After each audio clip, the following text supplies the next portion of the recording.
কে ভক্ত, কে গুরু, কে বৈষ্ণব, আপনাকে আমাদের জানতে হবে। উপাস্য তত্ত্ব জানতে হবে, উপাসক সম্প্রদায় জানতে হবে, গুরু বৈষ্ণব হরি জানতে হবে, ভক্তি মহাদেবীকে জানতে হবে। কারণ সাধন ভজন করবো কি করে?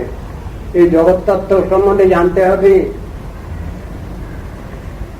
তত্ত্ব সম্বন্ধে জানতে হবে।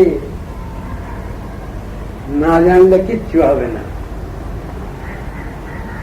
বলছেন চৈতন্য মহাপ্রভু নিজেই বলছেন, সিদ্ধান্ত বলিয়া চিত্তে না করো অলস, যাহা হইতে কৃষ্ণের আগে সুদৃঢ় মানুষ। তত্ত্ব সিদ্ধান্ত মাথায় ঢোকে না গো। বলে তাহলে কি করবা? না শুধু কেমন গল্প বললে একটু বুঝতে পারি, গল্প গিললে কি হবে? সমস্ত শাস্ত্রের উদ্দেশ্য তত্ত্ব সিদ্ধান্ত ঠিকানা বুঝানো। সেই জন্য সেখানে আখ্যান উপাখ্যান দিয়ে সেগুলোকে বুঝানো হয়েছে। কিন্তু সে আখ্যান উপাখ্যান গুলো মিথ্যা নয়,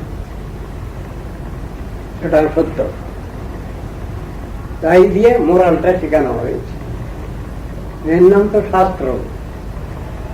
শাসন মানে সবটাই শাসন নয়।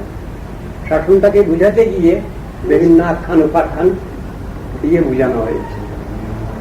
কিন্তু তত্ত্ব সিদ্ধান্ত আমাদের শিক্ষা করা বোঝাটাই বড় কথা। এই জন্যই শাস্ত্র প্রচার।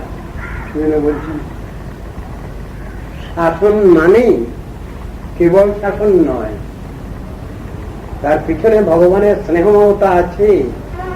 তোমরা এটা শেখো, জানো, বোঝো। ভালোটা কি জানো, কোনটা কতটা ভালো তা জেনে নাও, আর খারাপ কোনটা কতটা খারাপ জেনে নাও, তবে তো খারাপটা ছাড়বে, ভালোটাকে গ্রহণ করবে। এইসব থিওরি গুলো বোঝানো হয়েছে। তাই ওই উপদেশ আছে ওখানে, সিদ্ধান্ত বলিয়া চিত্তে না করো অলস, যাহা হইতে কৃষ্ণে লাগে সুদৃঢ় মানুষ। ভারত ভূমিতে হইল মনুষ্য জন্ম যার, জন্ম সার্থক করি করো পর উপকার। মানে কি? এই ভারতবর্ষে যারা জন্মগ্রহণ করেছি আমরা, আমাদের ভাগ্য অনেক ভালো। কেন? ঋষি উদ্ধূষিত এই ভারত ভূমি, মনি ঋষিগণের, আমাদের উপরওয়ালাদের আশীর্বাদ, শুভেচ্ছা, শুভাশীর্বাদ পুষ্ট হয়ে গেছে। এর প্রতিবাদুকনা আশীর্বাদ পুষ্ট। এখানে জন্মগ্রহণ করলে স্বাভাবিক ভাবেই একটা ভগবানের জন্য একটা টান থাকবেই, থাকেই। যে যতই নাস্তিক হোক না কেন, বিপদে পড়লে তখন হে ভগবান রক্ষা করো, বাঁচাও, এ মুখে বলতেই হবে। আবার হে আল্লাহ রক্ষা করো, পানি হে আল্লাহ, জল যখন হচ্ছে না, চাষাবাদ হচ্ছে না, আবার ও God give us our daily bread.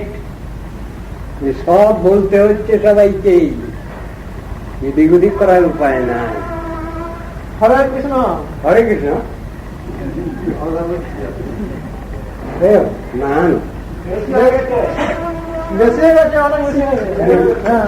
তাহলে আর থাক, আজকে আবার হবে কালকে, যদি রাত্রে বাঁচি আমি, তবে তো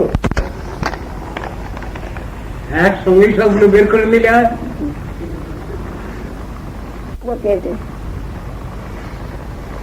একটা পাচ্ছিল, তা সব বন্ধ হয়ে গেল। সেই জন্য সব বেশি লোভ করলে অতি লোভে তাঁতি নষ্ট, একটা কথা আছে আমাদের বাংলায়। তাহলে বেশি লোভ করলে হবে না, রয়েছে বুঝে সুঝে চলতে হবে, বেশি লোভ করলে হবে না। লোভ থাকাও ভালো, এ কথা বলা আছে। কিন্তু সাধারণ জগতে যে লোভ, এটা খারাপ। কেন? লোভে পাপ, পাপে মৃত্যু, শাস্ত্রের বচন, অতএব কর সবে লোভ সম্বরণ বলা আছে এই জাগতিক ব্যাপারে। কিন্তু ঠাকুরের কথা শ্রবণ কীর্তন স্মরণে সবসময় লোভ থাকা দরকার। তাহলে ভগবান খুশি হন, গুরু বৈষ্ণব খুশি হন, সবাই খুশি হন।